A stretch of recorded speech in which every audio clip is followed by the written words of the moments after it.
You are listening to Productivity Straight Talk with your host, Amber De La Garza. Amber is a sought-after productivity coach, trainer, speaker, and writer who gives entrepreneurs the straight talk on personal productivity. No BS, fluff, or overused jargon. Just actionable strategies to get results and succeed in business. And here is your host, Amber De La Garza, the Productivity Specialist. Welcome, and thank you for listening to Productivity Straight Talk.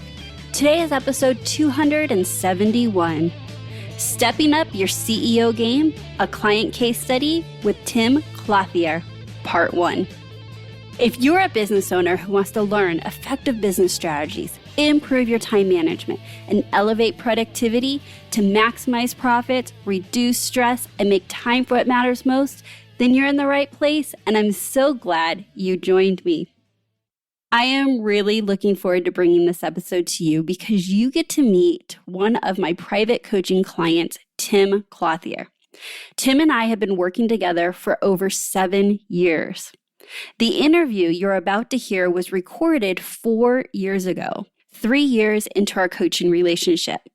It dives into Tim's entrepreneurial journey, his struggles with productivity, time management, delegating, and how he improved in those areas, grew his company, and achieved success. It also gives you an in-depth look at our coaching relationship and how we partner together to help Tim reach his number one goal of being a better, more efficient business owner so he could spend less time at work and more time with his family. This episode is a replay, but it is packed with so much great insight and value that I just had to reshare it. Take a listen, and if you can relate to Tim's story and think that private coaching with me could help you achieve your business goals, go check out my one-on-one peak performance coaching program at amberdelagarza.com/coaching and schedule a discovery call. I'd love to learn more about you and your business and see if we're a great fit for working together.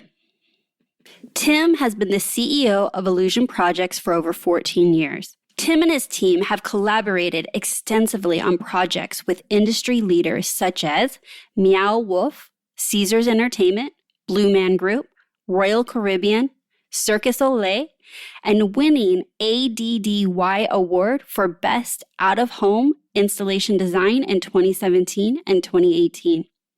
Tim produced the successful Stratosphere Hotel Experience, Dr. Havoc's Sideshow of Curiosities.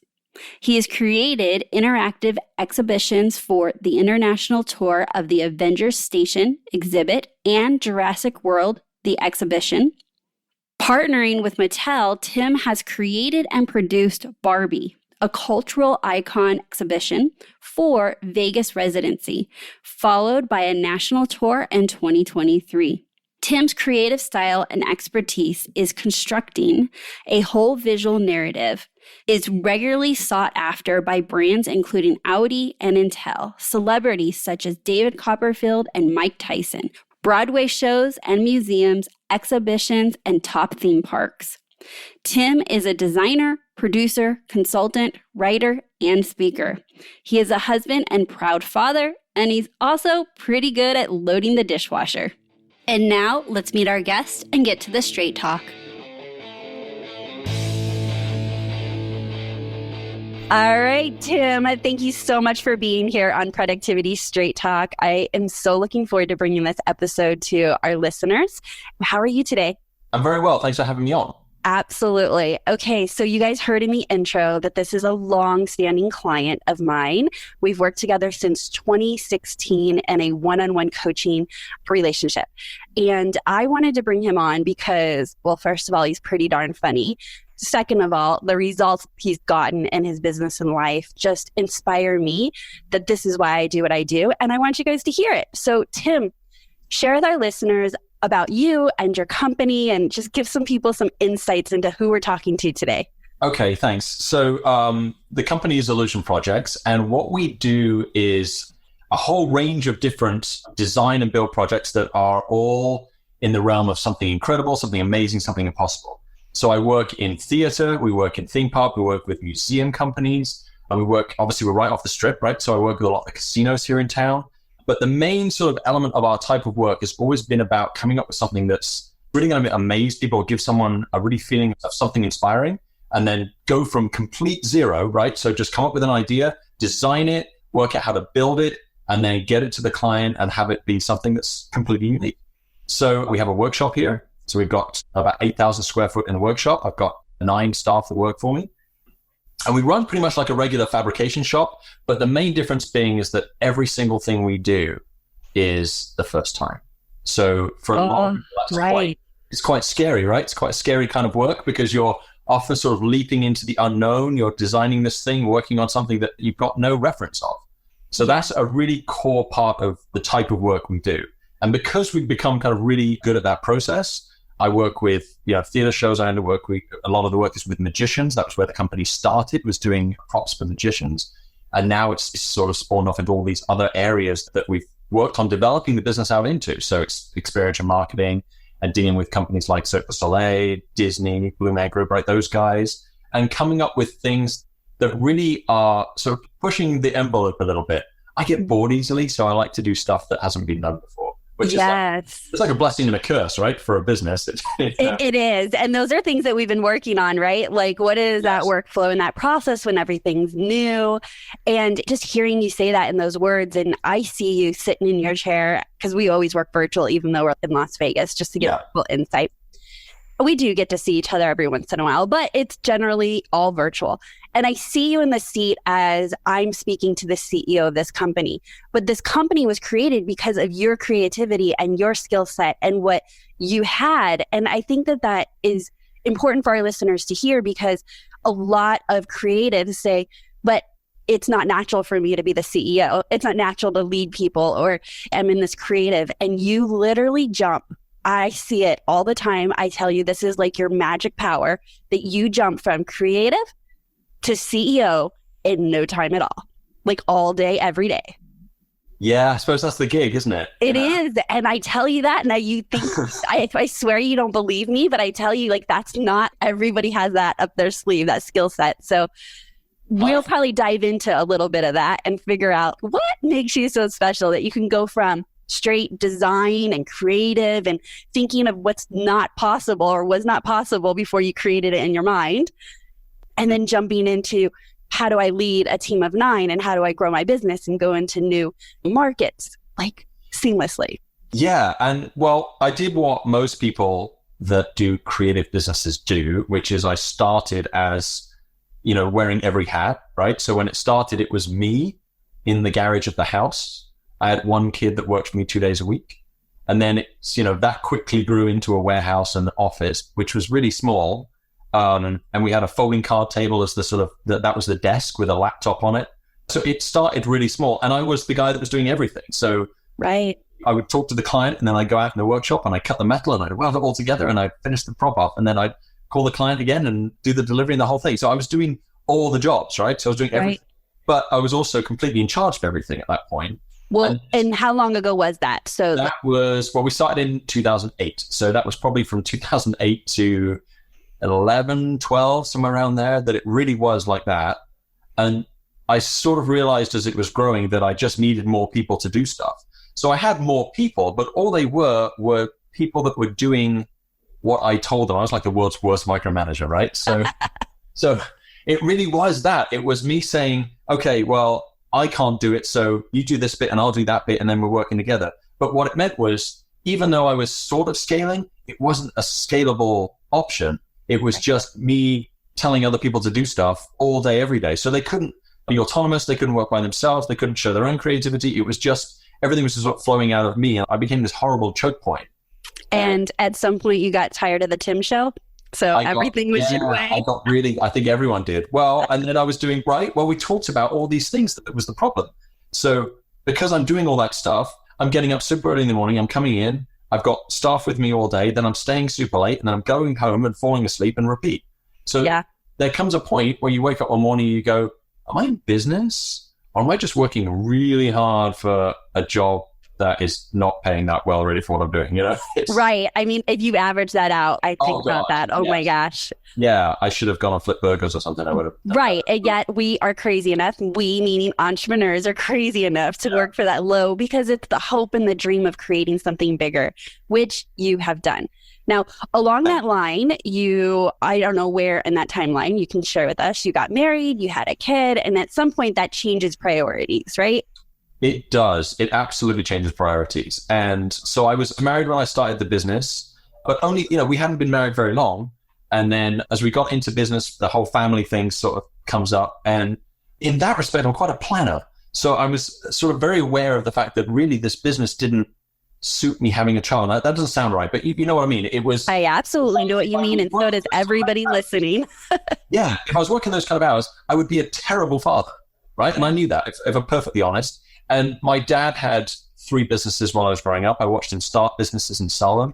So it kind of runs in the family, right? So it was always, I would say expected, but that's not the right word. I've always wanted to be in business. Mm-hmm. It was never a thought in my head that wasn't where my future was going to be. So, but I also watched the stress and the strain that my dad went through when he was starting businesses. And I'm the oldest there's only 2 of us, but I'm the older brother. So I was there sort of the man of the house for a large part of my teenage years because my dad was out doing the business thing, getting it going and starting it up and getting it running.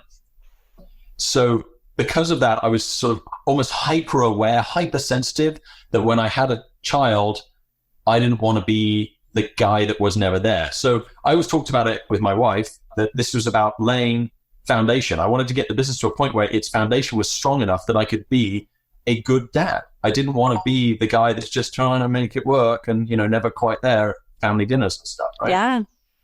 So I made some very severe choices around the time before I became a dad that I had to prep to become a father, and I had to get my house in order was how I said. I did get the house order, meaning the business. Yeah. So I realized at that point, I think the mistake I made when I started was I didn't think big enough, right? If you'd asked me when I began the business how big I thought it was going to get, we surpassed that probably back in like 12 or 14 or something, right? That we just flew by it and didn't even notice. So I didn't think big enough. So I never planned for how big it was going to get.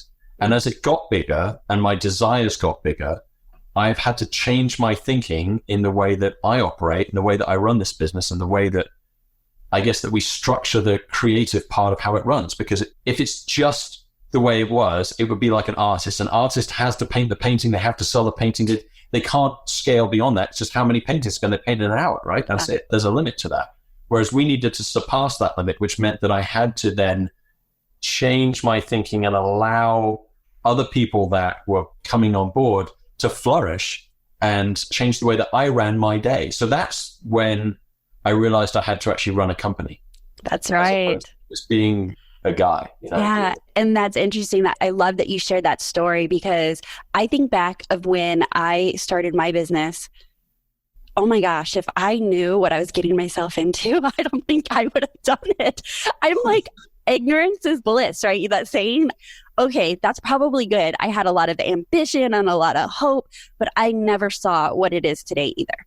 And so I think it's very common that in owning business and entrepreneurship that we are growing. I always say this is the biggest personal development journey, right? We're growing. And as we grow, it's like we're kicking a bucket down the hill, like that finish line down the road, right? We just keep kicking that bucket because we see something bigger and we're like, oh, I got that. Okay, let's kick it further down the road. I got that.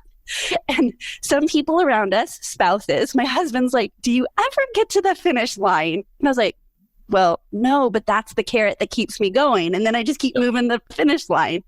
And I think there will never be a finish line. You're absolutely right. Yeah. Okay. So share with us some of the challenges that you were having when you decided to work with me. I'm certain you didn't ever wake up and say, I need a productivity specialist coach in my life, right? Like nobody says that, I guess, unless you're listening to my podcast all the time, but that's not like a common, I think, I wake up, I have this challenge. So what were the words? What was the challenge and the experiences you had that you wanted to solve? So the challenge was quite simple, that I knew I was running in firefighting mode 100% of the time. And I was spending way too much time at work and actually not getting a lot of stuff done. When I started to kind of lay it out, what have I done? I would say, my God, I think I joked with my wife. It would say, this business would be so much easier if it wasn't for the clients. Right. Because I'd spend my whole day doing stuff with the clients and find that there's no time to get anything done. And that's the irony of it, right? Right. Because I was still running everything. I was still the guy doing all this stuff. And that's when you can tell there may be breakage when you're saying, this would be a great business if I had no clients. Oh, yeah. Yeah. I mean, I got to a point, I think, where I was working so hard, I was so tired, I would go home, I'd come in the next morning and realize I'd left the doors open to the workshop, just unlocked to the lights on. I was so tired, I'd just gone home. Yeah. So these are bad points in your life, but at the same time, it's a wake-up call. And I had a mentor who we both know, which is Laurie Murphy. And Laurie had said that, she said, on an organization side, you need to talk to Amber. So it was a recommendation, which was the best recommendation I ever got. Thank you. And I knew that I didn't know what it would take to get me more organized to focus my day. I was so stuck in it. I knew that I didn't know. I didn't know what it was I needed to know. I just knew that I didn't know and I needed to find somebody that did. And that's how it started, because it was about finding somebody else that could look at it from an outside point of view. In the same way that I can look at my clients' problems from an outside point of view and I can help them solve problems and come up with amazing stuff very easily, and they're stuck in the middle of it and can't see it. Yes. I knew that I didn't know, and I think that's really what it was there's a sort of an admission to that point. You have to sort of set the ego aside and go, you know what? You suck at this. You need to get better and you can't do it. So you've got to find someone that can help you do it. And that's what we did. Okay, that's great. Not that that's great where you were at, but it sounds to me that you knew that there was a gap, whether that was a skill set, right? Or coaching to accountability or being shown the way. There was a gap that you wanted to fill because you had somewhere to go in your business, right? And a life to live with your family. Yeah. Do you remember that I canceled our first session 3 times? I do remember that. In fact, I actually tell that story often when people cancel with me now. Yeah. By the time I get them on the phone, now there's this elephant in the room. They feel guilty. They're wondering what I feel about them. I don't know if that's how you feel. And I say, hey, you know what? My best client that I've had for the longest canceled with me for 3 times. And my perfect client, honestly, I had to, at some point, so this is behind the scenes, I am like, you say you're going to call me, you say you're going to be somewhere, we set an appointment, I was that grumpy, you do what you say you're going to do. Way, way, way back then. And then I realized that as I got bigger, actually, when they cancel or they're late or I leave a message and I don't get a voicemail back, those are all clues to me. They need me. So I push harder and I keep showing up. Whether that story is in my head or not, it helps my sales, right? And growing my business because I'm like, well, until they tell me they don't need me, I'm going to think this is just disorganization and lack of productivity and they need me. Oh, yeah. And I needed it bad. It became a running joke in our office because Debbie had to keep rescheduling it because I kept saying, I haven't got time for it. And that was the joke. You don't have time for the productivity coach. Well, there you go. Maybe that's telling you something. Yes. However, I do have to be a testament to the fact that once you committed, and this is just you wholeheartedly now that I know you, you don't miss appointments. You hardly ever reschedule. When we are having our sessions, you're fully attentive and you do your homework. Those are all great traits in a client, but it was almost like you had to get to a place where it was like your arm behind your back. Now, I didn't put it there, but you cancel. And then you're finally like, I need to be all in. And when you made that decision, you've never looked back. 100%. If I'm honest, it's hard. And I knew it was going to be hard. But I've always told myself that anything worth doing is difficult. And I remind myself of that when I say, it's really hard. I've got to do this schedule or started getting block schedule in process, right? That was a really hard transition for me because I was just flipping from one thing to the next, to the next, to the next. And it was not natural for me to say, okay, I'm going to time block my day. And we worked it out and it took us a while, right? But once we got it in, it is now it's like a religious thing now. I have to do it. Yes. And I don't know what I would do without it. I remember what it was like, but I don't know how I would operate at this point without those kind of things. Okay, well, you're going to go deeper into that, but what was it like operating? Okay, so I need you to paint a picture of, or maybe I'll start painting the picture and I'll let you fill in the details. When I just described that you're fully attentive in a session, okay, I have to take that back because I'm remembering the last 18 months, maybe 2 years. Okay. When we first started working together, the very first thing that I remember was, why are all these people walking in your office when you're in a meeting? Why are, yes, the questions. So there was nowhere else they were going but to come to you. There was stuff being built. You have all these employees and they needed to talk to Tim to get their problem solved or to make any kind of decision. And when I was looking at, okay, so you need like time to focus and think, and you can't even have 45 minutes with your coach uninterrupted. Yeah, 100%. That's a problem.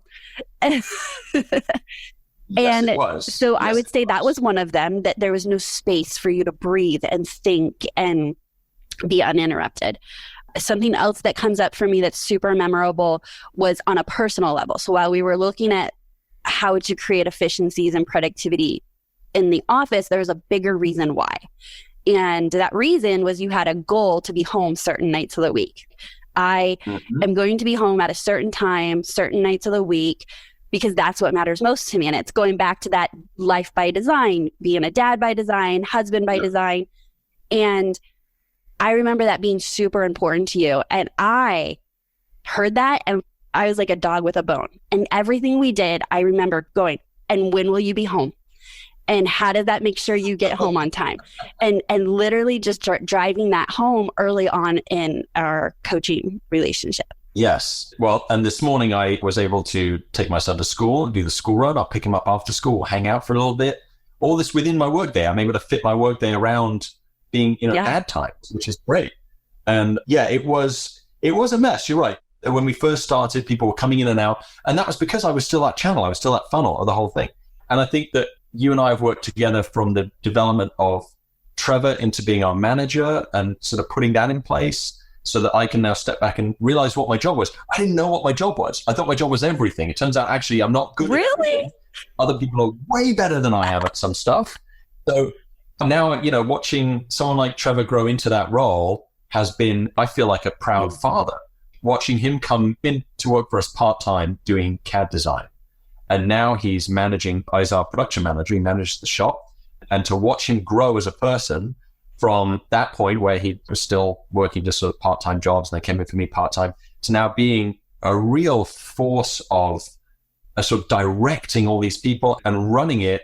And because he's focused just on running, I say just like it's nothing, it's a massive undertaking, but because he's focused on running the production and the physical fabrication side of the shop, I can focus on design and not be interrupted every 5 minutes with those questions that we used to get when you and I first started. Because now he's handling that, and I have 110% confidence that he can do that. So now I can sit, we can do this conversation, I can do my work today, and not worry about whether it's getting done out there, whether they're moving forwards, because they're now like a team and they're doing this stuff without me. And as I've sort of grown up in this business to realize that, as obvious as it sounds, but when you got a team that then start doing that kind of stuff, so they're solving problems by themselves, they're creating new ideas by themselves, when you're doing all that stuff, this is when it blossoms. This is the real bit. This is where it starts to work. And I have this sort of eternal grateful and feeling towards the guys I have. The team I have right now is an amazing team, and the management I have now is amazing management. I'm so lucky to have these people here every day doing what they do. And it makes me feel really great that we've got to that point and that we've been able to sort of restructure my craziness into this thing that's actually... It's real. It created something really, really amazing. And I know you work really hard on the team and the culture. One of the things that I feel like we have revisited several times is your role. And you mentioned that earlier, is like, I didn't even know what my role was. It was just everything. And as we are always focused on, well, Tim, what is your highest value activity? Like, what makes you productive? And how do you lead this team? And how do you stand in the visionary role of the company, which you love to do, right?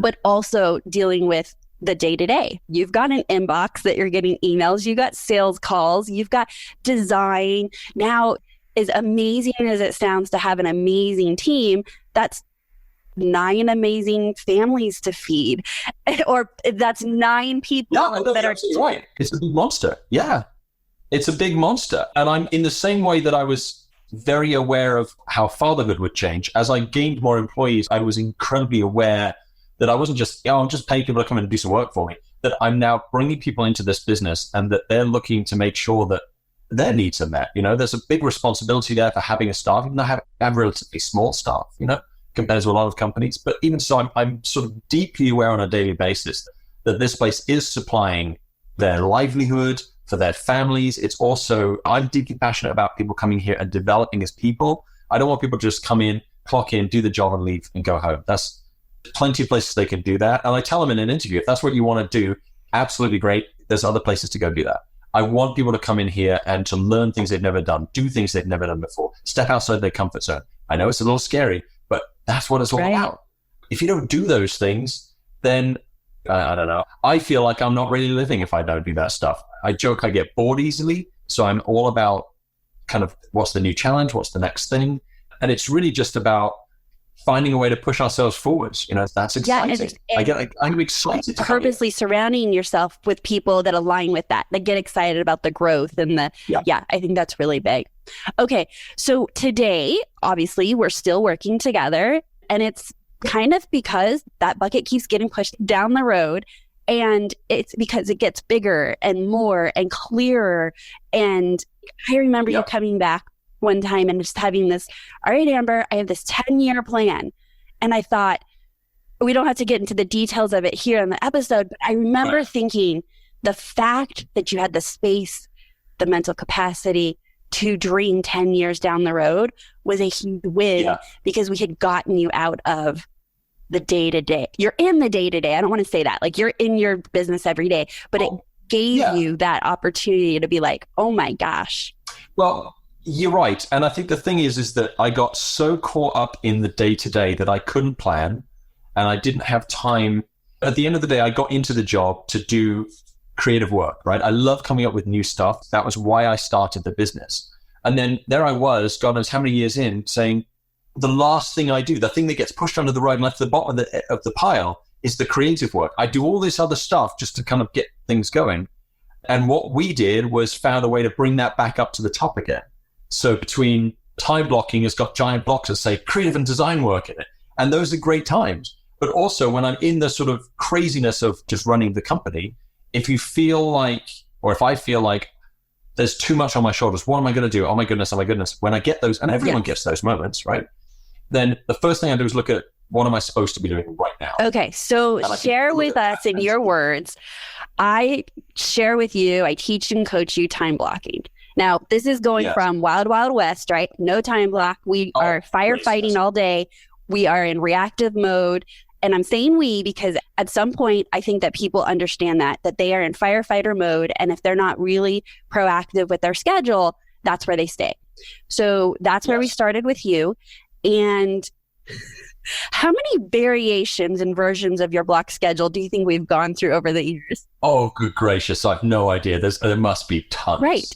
And I want everyone to hear that. Tons. Because why? First of all, we don't know what works or doesn't work until you try it. There is that. I have a very bad habit, and I'm sure a lot of people do, of underestimating how long it's going to take me to do something. So I would create my original, I think, time block version would have been my fantasy version of what I think I can do. And there's no basis on reality whatsoever. So, you get to the first block and then it all falls apart. And then before you know it, you're halfway through the day, it's all shot, right. Because we're optimistic, right? We think, yeah, cool. Exactly. And then you create the block schedule, it kind of runs off the tracks. You're like, oh my gosh, that did not work out as planned. But I think that another reason why we have multiple versions is because you've been shedding your skin too, right? You've been stepping more and more into defining your role. Yeah, the early schedules would have sort of go spend time in the shop and make sure all the guys are okay. It's gone. That's gone off the schedule. I have a manager now, so he does that, which is fantastic. Right, and we weaned you out of there. That wasn't, so that in itself was multiple because it was, okay, so this is good insight.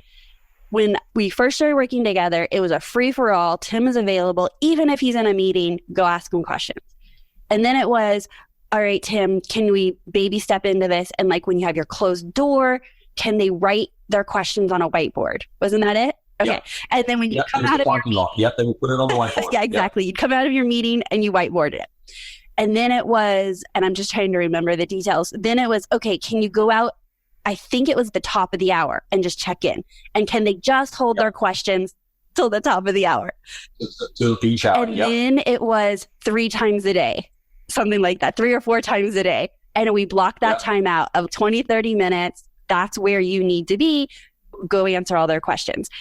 Fast forward now, I think you told me in our last session, you hadn't been out in the shop in a couple days. Yeah. And I don't want to sound like I don't care about my business. No, I really do. You do. You're caring about it in a different way. You understand, where am I of most value? Wandering around the shop is not valuable to my staff. It actually hurts them.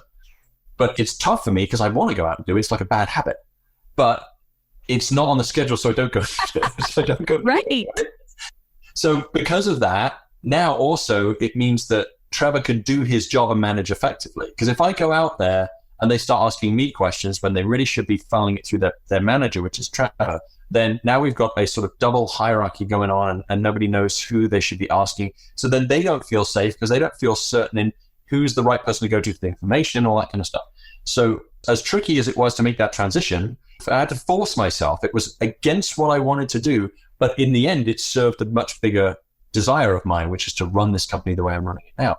So it was very important to get used to doing that. And as silly as it is, having something in front of you that says, do this now, is so much better to do than what is the next piece of paper I pick up on my desk or the next thing I look at or whatever. It becomes much more focused. Yes. And then I get on top of it. You remember, for the longest time, the joke was that I could never keep up with design work. So clients would want me to design, I'm working on a project for this and that, whatever. And I run multiple things at the same time. And they say, where's the drawings for this? Where's the drawings for that? And I would have to sit down and do creative work. And I'd always be behind, always making excuses. And then we finally broke it. And it must have taken a year to get to the point where I was ahead on design work. And it fluctuates, between being ahead or on time, whatever. But the fact is I'm leading that now, as opposed to my clients leading it going, hey, you're late. Where's this? Asking me if I've done this thing for them yet. Now I'm delivering the thing for them before they ask. Right. And I could imagine. So generally, my clients come to me for one of 2 reasons. They want to increase profits or they want to decrease stress. And I always say they end up wanting both, right? It's just one's a leading issue. And in that scenario, that one tiny fix that you just shared, how much stress comes off of your shoulders when you're leading and you're ahead of your clients and they're not tagging you and you don't have to respond to the phone calls and the emails and all the other things that are taking your time that you could be spending designing, but you're not because you're putting out the fires of why you didn't design. See that vicious circle? And that's it. You nailed it. That was the vicious circle that we are now out of. And it wasn't easy to get out of it, but because we pushed and pushed and pushed, we got there. And the funny thing is that when you get out of it, you don't notice you got out of it. You're just into the new way of working until you stop and look back and go, wow, we actually got right. Out. That was the key moment, I think, was getting out of that and getting ahead of that curve. And I feel much more in control of what's going on than before, where I just felt like I was just, scatterbrain all day, just trying to do it. So what I want to do is kind of pull this back a little bit for the listeners and point out a couple things. One is they didn't hear me say, or you, that the goal was that you are not in the shop, right? All day. Right. Sure. So what would have happened if I would have come in and said, Tim, you're the CEO, like legit, you need to stay out of the shop. Here's your schedule. That's not realistic. This is like the Cliff Notes version, right? There was so many different things that we worked on, and you built Trevor up and you trained him and you got workflows going and you got clear on your schedule. Literally, there's endless variables to the fact that the goal was, how do we get Tim in his role? And when you kept working and your team kept working towards this thing, that's how we started. And that's how I do it, is with baby steps. We started with just when he closes his door a couple of times a day, whiteboard. Top of the hour. And then we graduated you to a few times a day. And it's that graduating is why I believe you looked back and was like, how did that change? Because it didn't feel painful. Yes. It was, we were working on it and working on it and working on it. Yeah, I think that's really what it was. And it was interesting because when you and I really kind of broke it down, what I was doing, which was a massive amount of work and a lot of it not productive for me, that was when I think also we realized that there's almost a whole other job there. And I think there was a point where I think we actually had a conversation along that line where we looked at everything we were doing and went, there is another job. There's another person's job here that you're doing. And that's what led into us kind of creating a job. Well, you've actually created 2 jobs out of yours since then. Yeah, that's true. So Trevor, completely different role and completely handles a huge aspect of what you were handling. And then I remember dropping a seed saying, so what about an assistant? What about an executive assistant? And I let that sit with you. And then we had another session. Maybe I let a couple sessions go by. And then when things would come up, that's a great job for an assistant. And then one day you came to a session and said, this is what I think you said. I have this great idea. I think I need an assistant. I will credit you with that idea because you are right. But, and I think there was a part when you first said that at first, the idea of that seemed completely foreign to me. It's very uncomfortable. But the uncomfortable was more about, that's what corporate CEOs do and guys that fly on jets, right? That's what they do. Why would I need an assistant like that? Because that's what I thought an assistant was. And to be honest, I've got clients that I work with who are multimillionaires or more, and they have assistants and I deal with their assistants. But they're really like people that sort of scuttle around and do some stuff for them. But I never really viewed it as something that would fit within my day. It didn't seem like a logical step at first until I started to look at what the job would be. And then when we really carved it out, I said, okay, it made sense because the sort of the image I had of what an assistant was versus the reality, I started to get on board with what reality actually was. And that was one of the best decisions we ever made. Yeah. And you were a part of that hiring process. Do you remember we spent a long time working it out? It was a really long hiring process. Yeah. And then what do we have? I think we had 140 applicants. Yeah. Like and I remember I think it was probably the 3rd interview. I came in at the panel. Yeah. You had your other mentors and coaches there as well. Yeah. Where we could just ask questions and then give our input. You did an amazing job really vetting and knowing what you wanted. You had created Jill in your head before Jill existed. Correct. And then we have to go out and find Jill. Yeah. And we did. Exactly. And now she's been with you for over a year, right? Yeah. Okay. Over a year now. And so what is that dynamic of, so now you had to be like, well, what would that look like for me? And here's what's the good news is I don't know that Jill's role is what any other assistant's role is, right? Like once you leaned into it, you said, actually, I see this person as someone that can help me. Where do I need help? What do I need help? And also, you didn't just hire for skill set. You hired for characteristics, which I think has served your relationship very, very well as she can grow into what you need when you need it. And to be honest with you, that idea has now permeated into how we hire everybody here.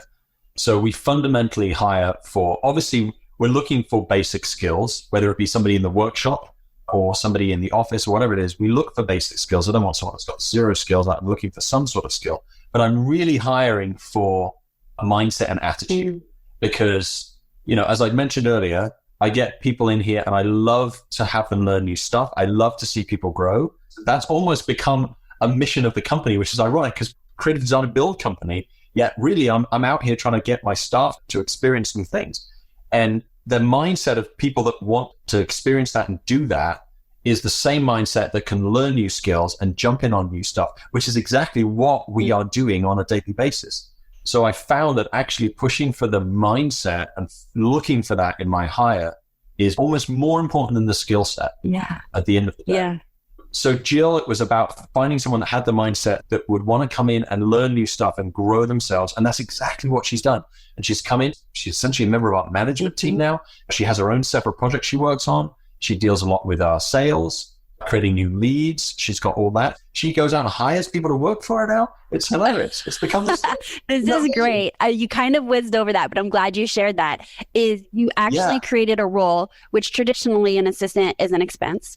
And in the way that she's working and building her role, she'll actually be a revenue. She'll be bringing in revenue that will cover that's her exactly what we did. salary. Yeah. So she does entirely that. She now is at a point where she helps create sales. She brings in revenue, but also on a day-to-day stuff, I've now got somebody else that can handle things. She handles the block schedule. That's a good example.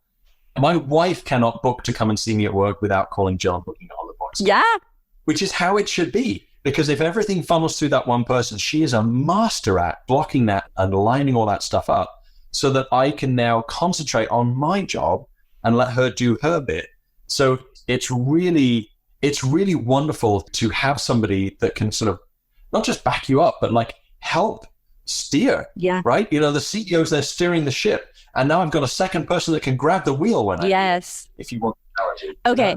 So if you've been listening to this podcast for some time, I did an episode called Rapid Fire Power Hour. We will link to it in the show notes. But we actually joked, right, Tim, that you do a Rapid Fire Power Hour 2.0 with General Jill. And so explain to you, so I'm going to give a quick explanation of what a rapid fire power hour is, just so that if someone's new to the show, but go listen to this episode. So a rapid fire power hour is an hour that you set each week to rapidly get through small tasks that could get stuck or lost or fall through the cracks, or if ignored, they become fires. And so it's really anything that is coming to you throughout the week. And let's say your rapid fire power hours on Friday, you ask yourself, does this need to be looked at, seen at, responded to before Friday? If the answer is no, it goes in your rapid fire power hour. And the goal is that you do that on such a regular basis that things don't feel like they're overwhelming and you're kind of clearing the slate. I like doing mine on Friday. Tim, when do you do yours? Normally Thursday. Okay, great. So it doesn't matter when you do it, just that it's regular. Now share with our listeners how you do your rapid fire power hour now. Okay. So here's the thing, and I don't want to put this the wrong way. I hate power hour. I hate it. Right? I love the results, but I hate it. So power hour for me is like business gym. Okay. I hate going to the gym. I love feeling good. So I go to the gym so I can feel good. I don't like being there. Can't stand it, but I love feeling great. So I go and I sweat and I kill myself because I love the result. Okay. So power hour is exactly the same as that. It's business gym. You go, God, I don't want to do power hour. I try and put it off. Jill puts it back on the schedule, like all of that stuff. So she comes and sits in here right next to me with the list. It's sort of like a military thing, I suppose. It's right. That's how we got General Jill. Yeah, that's exactly it. So do this one now. So then she's just literally, you've got someone sitting over you. So it's like it's accountability though. When I've got her sitting here and she has the list, we focus on nothing else except the power hour tasks. And I just go through, right, done that one. And then if it's one that takes a few minutes, she might walk away and go do something else and then yell at me from the other room, have you done it yet? So as ironic as it sounds, it works really well because it's horrible. But afterwards you go, oh my goodness, I got that off my plate, I got that off my plate, I did this one, and they're just done. Yes. And it gets it done. And for me, honestly, the stuff that ends up on power hour is the things I don't want to do. Oh, okay. Things like it's an uncomfortable conversation with a client, or it's an email you don't want to have to send out because it's bad news sometimes, or an alteration to a design where you go, I've done all the design work. Really, do I have to do this one stupid fix? Yes, you do. Just do it. It's like you don't want to do it. Yeah. So you push it and push it and push it. I don't make the power hour list now. Jill makes the power hour list. And it's very simple. I think she just looks through what is on my to-do list on my block schedule. And if I don't do it for a few days, it disappears off my schedule, which is great. You think, oh, it's gone. Oh, no. It's in power hour. You're doing it. Yes. Oh, my gosh. I think that is amazing. So I do a version of that. And so I meet with my assistant, Crystal, every week as well. And we always have a project that we're working on, like content creation or something.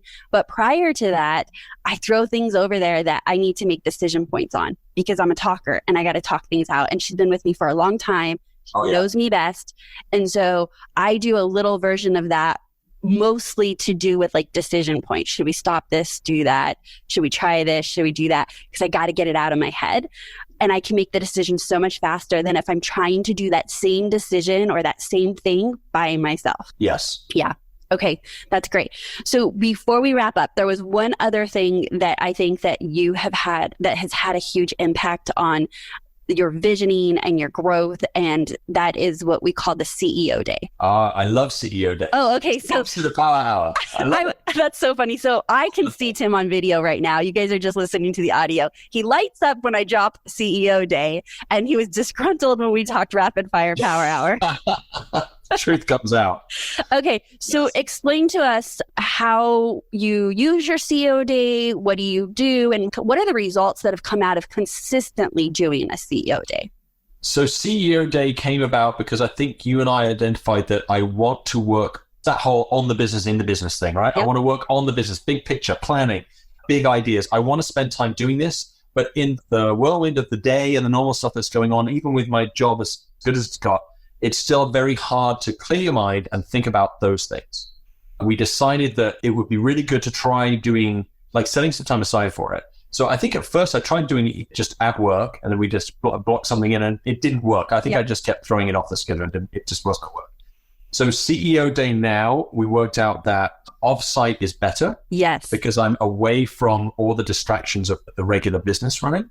And then I do it on a Saturday, which I work a 6-day week anyway. And I've done that for a long time. And that's not a big deal. 6 days a week doesn't feel, I love Sundays with my family. It's fantastic. But working on a Saturday and 6 days a week, not a big deal. So I'm going to pause because people are like, hold on, you've worked with a productivity specialist and worked 6 days a week. And Sure. I'm here to say yes, because my goal is to help you get to your goals and your life by design. And early on you said, Amber, I'm cool with that. So it's not my job to fix something that's not broken. If at some point you say, oh my gosh, I've arrived, I'm going to work 5 days a week now, we'll make that happen. But I do want people to hear that I am here to support your goals, not make my own goals. Yeah, I think it's important to clear up. The goal for me was going home earlier.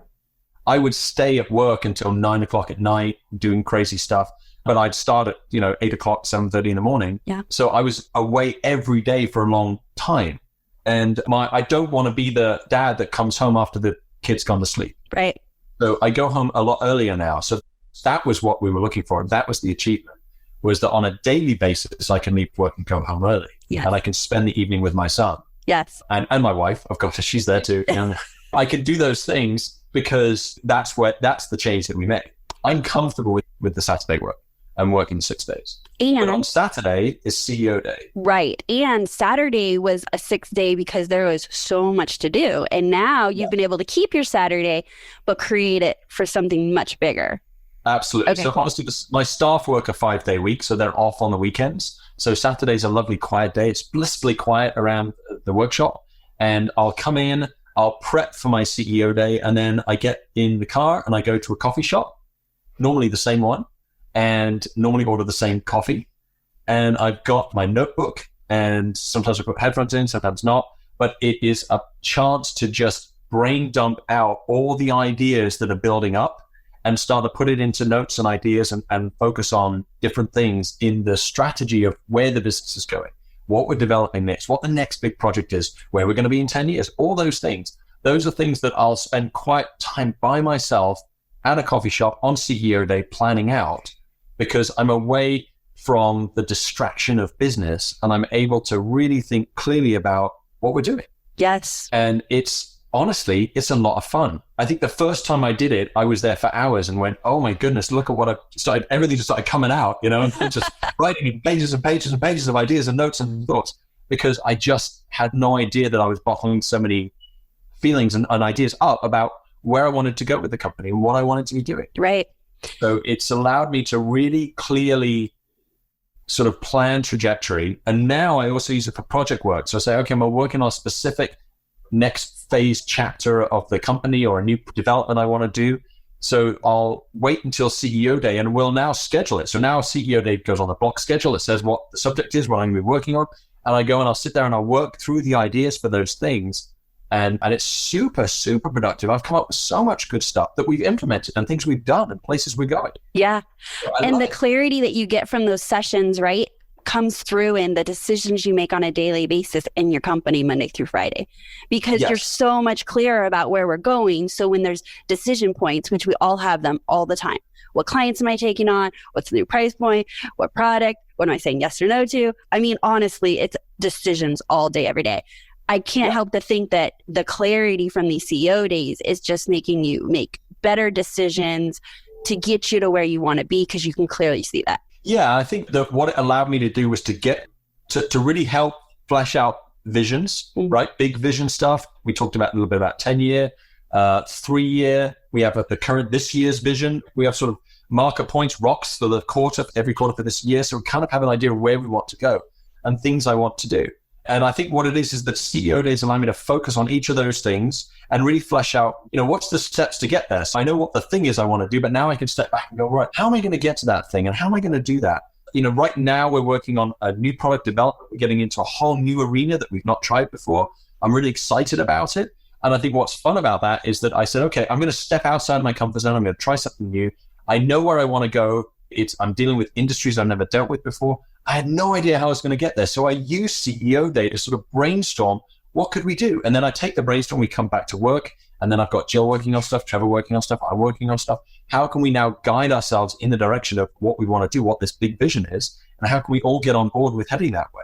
So days are invaluable for projecting that stuff out and working it out, right? You can work it out. And you may not have all the answers. I don't have all the answers. I'm happy to not have all the answers to stuff, but I can come up with the questions on CEO Day so we can go find the answers. All right. I think we need to stop there. That was brilliant. I don't have all the answers, but I come up with the questions to go get the answers. And it's not always you coming up with the answers. I know you've come back and said, Jill, go research this, or, what is it? You're outsourcing even the answers from your CEO Day. Yeah, absolutely. Yeah. Well, that's what this team's all about, isn't it? Having these people and getting to this point that we've got to is so lovely, because you can now feel, I think I said this to you at one point, as a CEO, there was a point where I felt really alone. I felt like it was just, everything came on my shoulders and it was just me. Everything from the finances to the operations to the clients, the customers. At the end of the day, I felt really alone, like nobody could really relate to what I was going through. And now I'm not alone anymore. We got it to where I know my job, I know my role, I have these people around me who I love dearly, and I'm so appreciative of everything they do, that we are now in it together. And suddenly we're like this group of people doing this stuff, and it changes your focus, it changes what you do, and it changes how you do it. So now it's so wonderful to be able to know that I can come up with something and know wholeheartedly that we will work out the way to achieve it. And that's the strength, right? That's what all the work that we've done together has been about. Yes. Right? That's why we do it. That is why we do it. Tim, thank you so much for letting us in on your business and your growth and honestly your achievements. I really wanted to bring you on because I am very, very proud of you. I know I've told you this before, but not everybody does what you've done. And your focus and discipline and dedication and passion will, first of all, make you an amazing client, but just a great person. And I wanted to share that with others because a big part of this podcast is to inspire others and to hear where you came from. It's like, you're sharing your garage story. I think you said carriage because that's what you call it. Right? Oh, I'm from a different country. Okay. So this is a, garage to 8,000 square foot workshop with people a mile off of the strip. And this is just one milestone. Like, I know where you're going. Like, I can see it. You can see it. And thank you for sharing your story with us. No problem. Thanks for having me on. And thanks for everything you do. I mean, I couldn't have done it without you. I say we a lot. We couldn't have done it without everything we've done. It's been wonderful up to this point, and there's so much more to do. Yes. Thank you so much. I do feel like I'm part of your team, and I appreciate it. I like working with you as well. And gosh, I thank you for being open enough to share your story with my listeners. So we'll end it there. But Tim, before we get all mushy, because let me tell you, our sessions are not mushy. Are they, Tim? We don't have, we're not mushy sessions. So we're getting all mushy right now. But honestly, we've built this great relationship, and I feel I've partnered with you. I feel like I am invested in your goals. Like, I want them for you. You want them for you. And we're working together to make that happen. And I couldn't imagine, when I think about, now I'm going to rant, when I think about even what I had envisioned for my business, I don't think that I would have envisioned the passion and the love I have for my job because I partner with my clients. I only partner with clients that I think we're on the same page, right? I have value to give, that they're in it to win it for their goals and they ask for help. And then together, that's what we're going to make happen.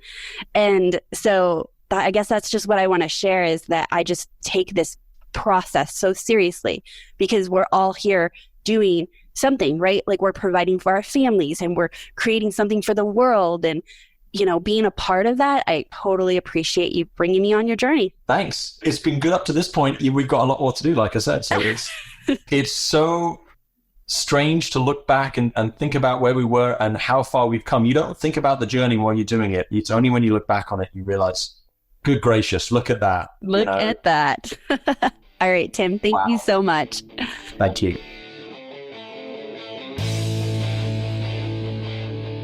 I sure hope you enjoyed listening to my conversation with Tim. As I mentioned in the beginning of this episode, the interview took place 4 years ago, and a lot has happened since then. If you were wondering what magical things Tim's up to these days and how all those strategic changes we made years ago panned out, then tune in to next week's episode, in which I sit down for an update interview with Tim to discuss where he is in his business today and what actions got him there. I have loved having you listen to this episode of Productivity Straight Talk, and I sure hope you found it to be incredibly valuable. But I need to be straight with you. No change, no change. Without taking action, nothing will change for you or your business. If you are anything like Tim and know you need help with your productivity, time management, business systems, team building, strategic decision making, or mindset, one small action you can take in the right direction is to do what Tim did and explore what getting coaching support could do for you and your business. And the best way to do that is by scheduling a discovery call with me. I invite you to do so by heading on over to amberdelagarza.com/call. And lastly, be sure that you are subscribed so you do not miss another episode. And if you've loved being a listener, be sure to share a review and share your favorite episode with someone who would find it valuable. Thank you so much for sharing an episode of Productivity Straight Talk so that I can help more people increase profits, decrease stress, and make time for what matters most. So that's my Straight Talk for today. Until next time, have a productive week.